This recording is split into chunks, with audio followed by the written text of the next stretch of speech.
So we're going to be having a Greek salad, and this oregano from the garden. So it's going to be awesome. And we're going to be talking about Breaking Bad, and this is the second season. Prop it up there for now. And this is a great product. I got a sample from Nutters, and wow, what a sample. So there we go. I'll just turn that a little bit. You've had it for a while? Yeah, I just hadn't bothered to try it. I thought you mentioned it.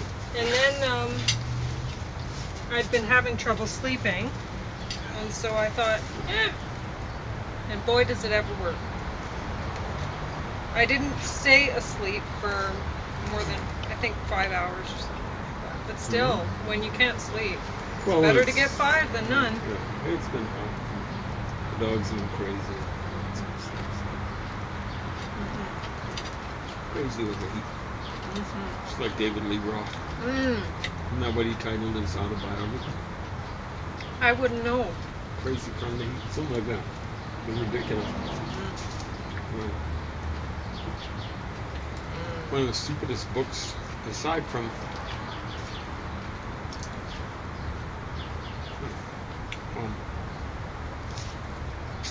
who's that radio personality? I don't know. Howard Stern. Anyway, I broke out the olives. Awesome. Awesome olives. They should spell olive A-W.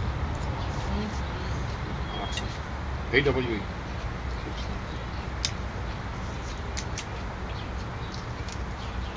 Finding a few olives here. I've used a fancy homegrown oregano, so I thought I better make it fancy all around. It sure was looking fancy this morning. One of the plants I didn't even recognize is oregano. It's flowering and things like that. And that's the thing to do. That's to make real Greek salad, right?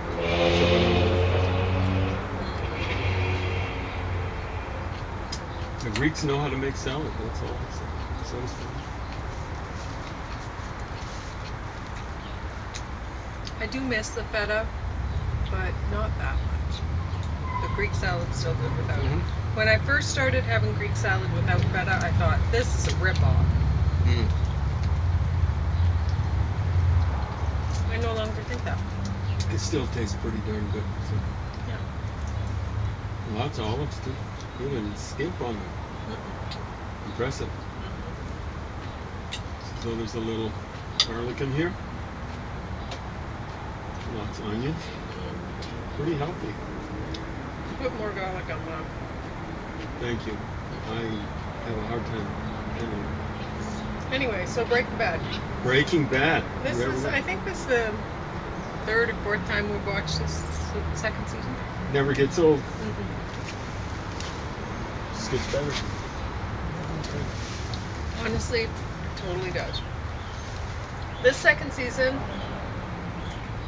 it might actually be the best season. I don't know.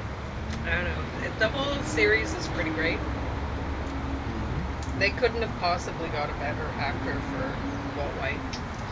He's pretty good. He's so good. Plays and different Jesse's roles. a great actor too for his role. I mean, he gets you so frustrated, you know? Yeah, yeah. I mean, the whole time in this season,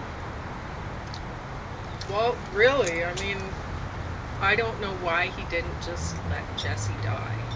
It would have been easy. Or just kind of easily bump him off. Yeah. Pretending he was committing suicide. He really was, you know. We're not going to say why, just in case you... But it would be quite easy to not have Jesse around anymore. Because when they got into this business together, Jesse was the dealer, Walt was the cook, and... Dealers are done. Yeah, what does Jesse really bring to the table? You know, and at this point, nothing. Because, I mean, nothing but nightmares. Jesse is not a good dealer. He doesn't know how to deal. He sucks at it. Yeah, he's way too emotional, you know? That's one of the problems with the brother-in-law. A little But too he ends emotional. up learning how to cook. So, Yeah, he does. yeah. And really, I think Walt just keeps him around because he likes the excitement. I think. Yeah.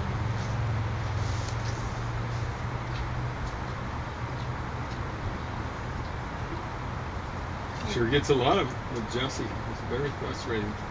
People who go to Stackland had it very hard to deal with. Hmm. But you get to understand Walt a lot more in this second season. Mm. Yes, exactly right. I mean, And it's a that's what pivotal season makes for him. this season so important, Yeah. is because you get to understand why why he's decided to do this. And it's not only, he says it's for his family, he wanted to he's still cooking. Even when he makes loads of money, more than he could ever know how to spend, he's still cooking. So he says it's for his family, it is. That's why it started out. And you actually figure out why he's doing this in this second season. And I don't necessarily want to tell you what it is, but if you listen to him talking to his classroom about I'm kind of going to give it away. He's talking to his class about. Don't mention why it was. I won't. It was his class. It was the whole school. No, he's talking to his class. Well, there's that point too. Yeah, he's talking to his class about the man who came up with making synthetic diamonds, carbon, and that's when you figure out why Walt is doing this. And he is mad. This is a lifetime of frustration. That he's making $46,000 a year teaching chemistry class, and I think the underpaid teachers he in the ends United up. States. They do, and he ends up having cancer. He can't afford his treatment, and so he's lived the straight and narrow life. He's done everything right. He's worked really hard, and nothing. You know, he doesn't. Yeah. He's basically going to die if he doesn't do this. And honestly, so this is an awesome season. If you haven't gotten into Breaking Bad, watch the second season anyway, and it'll make you want to watch the rest, as far as I'm concerned. Now, we heard some interesting things on the radio lately, and I don't know, do you want to talk about Let's talk about whatever you want to talk. Okay. Well, today, on the way back from berry picking and hiking a long ways, I only got half a bucket. That was my fault. I really screwed up a lot of things. And I walked so far. Seen that. But, anyway, lots of exercise. It's good to get some sun. And I'm exhausted now. But on the way back, so we're listening to the radio, and there's this woman talking about two women actually, talking about being a mother. And how at one point she's talking about, she says it isn't work being a mother. It's building relationships. It isn't a job, or whatever, it's yeah. And, well, yeah, and that's true. It's not a job. It should be a responsibility. You know, people have a responsibility to actually, if you're going to be a parent, if you've made that decision, work at it.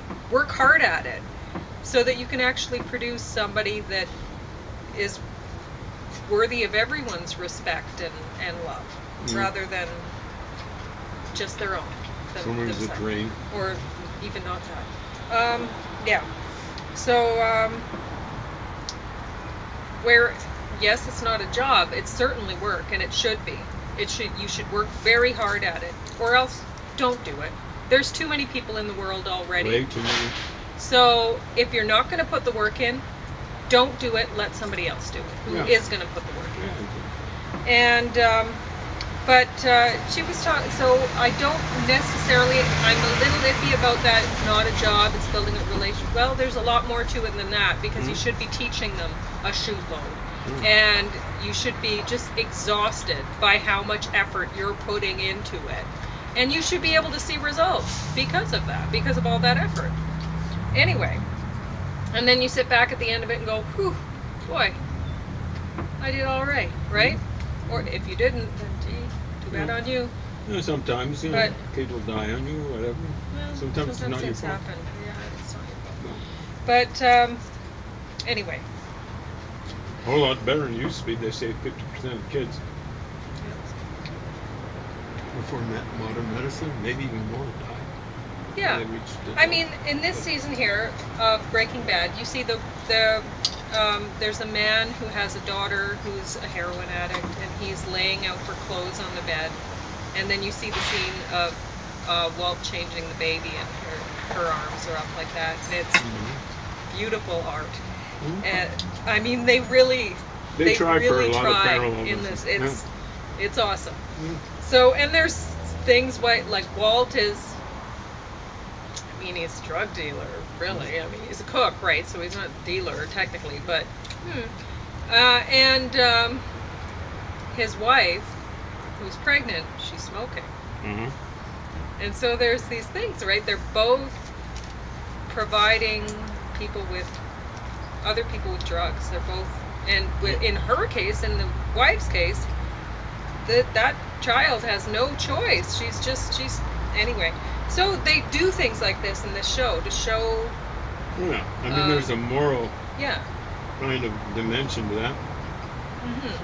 And of course, the woman is all freaked out, and the wife, the partner, or whatever. Whatever is the buzzword nowadays. Is all freaked out and mad at him and so on and so on. But he knows she's been secretly smoking. As far as I know. And he didn't say much about it. I don't think he said anything. I think he's kind of hypocritical. But anyway, so yes, I think that people should put a lot of work into being a parent. A lot more than they do, most. On average. Honestly. And whether you want to have a job or whatever, there has to be somebody at home parenting all the time. All the time there has to be somebody at home. That's just it. My dad, sometimes his mind was on other things, but he was there. He was at home. So Pauline has seen what's possible with the United States.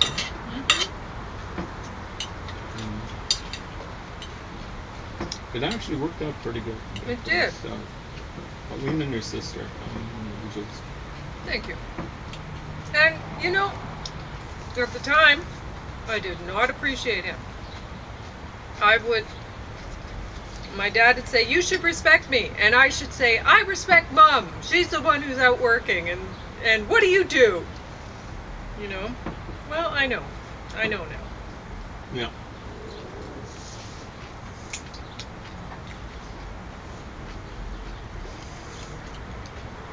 Yeah, it took me to getting to know guys at all different ages to come to appreciate my dad. Yeah, I guess that's, and he was out working and stuff, but you didn't value his work or what? Well, he was a scoundrel. I mean, he's not a typical scoundrel. He was a teaser and stuff like that. Well, there's problems. I know. Some of them didn't keep to himself. Well, there's more backhanded slap at guys. Yep. Guys are so bad. And I should even just with eat his my failings fingers. and faults, he was seemed like a prince amongst men.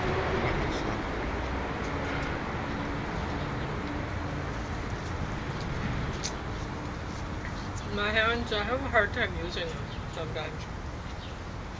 I'd get to know guys, you know, play soccer with them, or I'd just be shaking.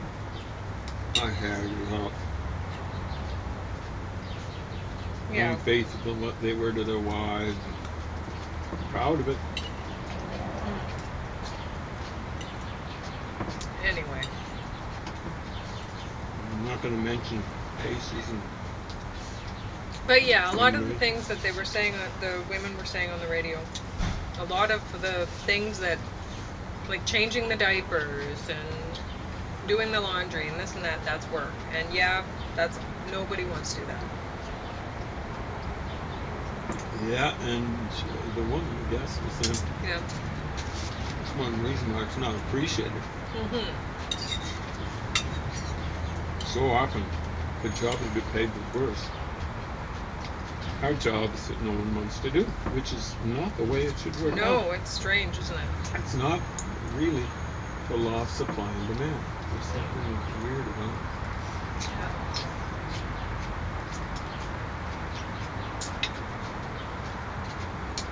It's the law Like of migrant dominance labor and submission. There's something weird in migrant labor jobs. Possibly the lowest paying jobs for adults in our society. They're not really even in our society.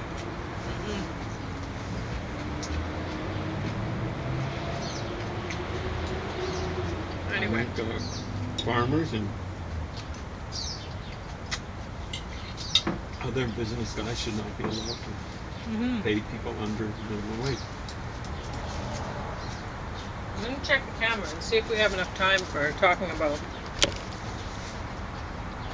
Okay, I think we do.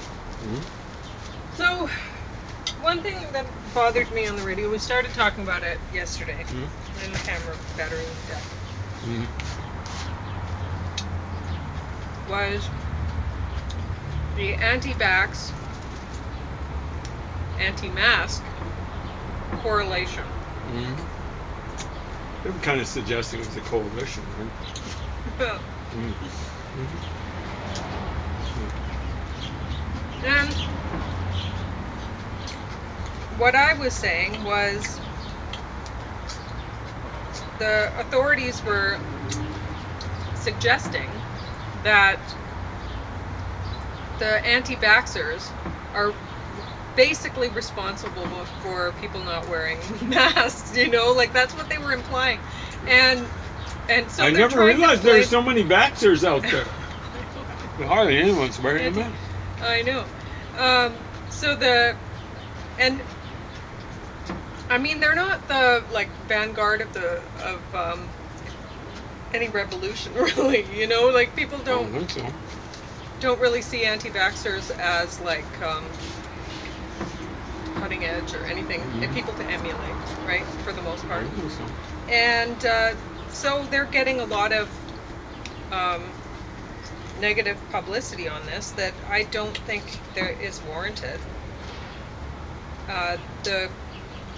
On the radio we were hearing that the officials saying this, really they were trying to blame the anti-vaxxers for this too, that encouraging people to not trust the government and your elected officials. That wow, that's a pretty dumb statement. I kind of get frightened when I hear about people being held responsible for disrespect for authority. Well, well, the thing is I personally do not trust the government right now. I personally don't trust is our health minister still that Theresa Tam? Or I don't think you doctor, actually head doctor or some sort of thing. Theresa Tam, that's a good question. She should have been down the road. She should have been down the road. She should be swabbing out toilets somewhere. Yeah. She shouldn't be a doctor. She should have her medical license. Well, there's that too. But really, her bank account should be down to zero. Yeah. Well, down to the red, because at the very least she should be the subject of many civil suits. Yeah. So honestly, and I don't trust the WHO. When I hear different things from the WHO, I'm like, should I listen to this now? Because honestly, listen to it, take notes. Don't do the opposite, because every so occasionally they might get something right. But that has nothing to do with the anti-vaxxers. It has everything to do with how those people, those officials, reacted in the first place. So they have had a series of really poor decisions, so poor that they look deliberate. Staggeringly They bad. look like they're deliberately trying to cull the population. Mhm. So, And should I advance trust the them? fortunes of the Should People's the Republic of population China. trust them? No. It has nothing to do with the anti-vaxxers. And so James was talking about different things, the scarecrow and that. Do you want to talk about that? No, wait, no. I'll wait Oh. for you kind of led up to it and everything like that. I did lead up to it, All right. and now you're letting her go. How much time have we got? You got time. Go. Okay. So I was going to review with one page left to read. Of the main text, and then an index left to read. Photo credits, illustration credits. I think that was good. And I was going to give kind of like a little warning. I hadn't read it. And I don't know, every so occasionally I might overlook and not say when I review a book that I haven't read it all. Well, I generally do that, right? I'll say, this has got to go back to the library. You're generally very thorough. But I actually check off every page I read. Pauline has seen that happening. Every page I read. Little pencil mark. When I reread a book, I go 1, 2. That's the second time I've read it. So 2 little pencil marks. And there's a fair number of books that I actually reread. And reread a second time. In other words, go through a third time. Anything that's important, I try to do that. A textbook. Oftentimes textbooks I'll go through 4.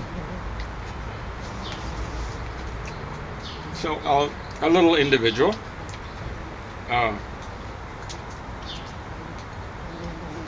Sometimes people think trolls were small, but Yeah, somebody commented something about, did you just look at the cover or No. something, and you're just reviewing a book based on the cover?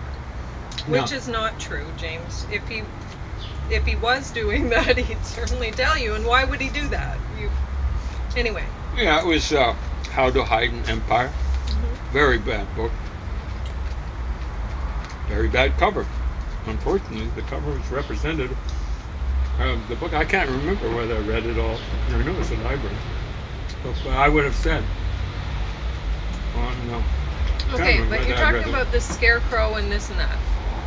Well, it's That's what I want. yeah. So Pauline was somewhat mistaken. She would have said, although it didn't make it on air, the camera went before. She said, James is mad. I'm not mad. I encourage you, whoever you are, or people of your ilk, that just means like, incidentally. For you folks that ain't in the know, and most of you people that would be tempted to troll, the waters would be not really in the know. But any individual one of you, I'm not going to assume that you're ignorant. I'll let you prove it. So the nice thing about this person that made the crack like that is they proved their ignorance, because they seem to think that it was great. I guess it's kind of comedy or something like that. And like I was saying in my review of their review, of my review, that I'm sure there were lots of people at home. That's a good one. But no, it's not really a good one. Because what they were doing when they did that was they were making a straw man of me. So check that up in your funk and wagnalls. And I said funk. Okay? So what that troll or person, whatever you want to call him, I'll call him a person, was indulging in was one of the informal fallacy, logical fallacy, informal fallacy. There's lots of them. And he or her and his ilk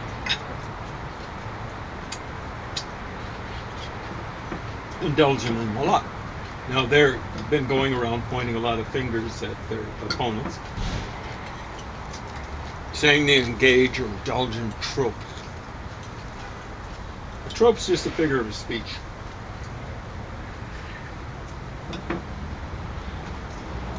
And people who do that sort of stuff, what they love doing is weaving tropes of their own. Two of their favorites are, outside from just out and out lie, or intellectual dishonesty, which is, I guess the effect is just as bad, where they just make stuff up, is metaphor. They'll say something, and then it's that way forever. And they also love hyperbole, which is just taking things to the max, hyperbole. So you folks out there that are misusing tropes and stuff like that, understand the limits of your tropes or figures of speech. When you use a metaphor, don't reify it. You love that word, but you don't seem to understand how it applies to your own work or play or whatever it is. Understand the limits of your metaphor. Don't reify your metaphor, and for Pete's sake, don't reify your hyperbole. It just makes you look ridiculous. Well, what I want to say is, if you decide to do that, even in response to whatever I might say, I'm not going to invite you to do what's considered abuse by philosophers. I don't consider it abuse. You're abusing your own mind. The important thing about not indulging in philosophies or the fallacies, the informal fallacies, is not to abuse your own mind. You know, like you argue with yourself before you get out and argue with other people, okay? Get a little colloquy going in your mind. A lot of lefties, or not really lefties, they're pseudo-lefties, shall we say. Along with being pseudo-intellectual. I hate to agree with some right-winger pseudo-intellectuals. There's a lot of pseudo-intellectuals over on the left side of things. And if you're pseudo-intellectual and you're lefty, you're not left. Just that. Anyway, kind of forgot where I was going with this. Is that enough? Message delivered? Keep coming in. Well, and if you're a person that's intelligent, stuff like that, look really carefully the way they're arguing and stuff like that. Oh yeah, what I was saying was, before you make an argument, try and sit down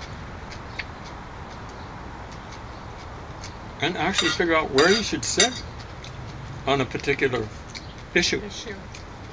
Before you go out and jump all over other people. Because really, and abuse them, really. That's what it's called. What they're wanting to do with the anti-vaxxers is they're trying to discourage people from having their own opinion on things and having opinion outside whatever has been prescribed by the government. And it actually worries me that they're doing this. I don't know if it worries me.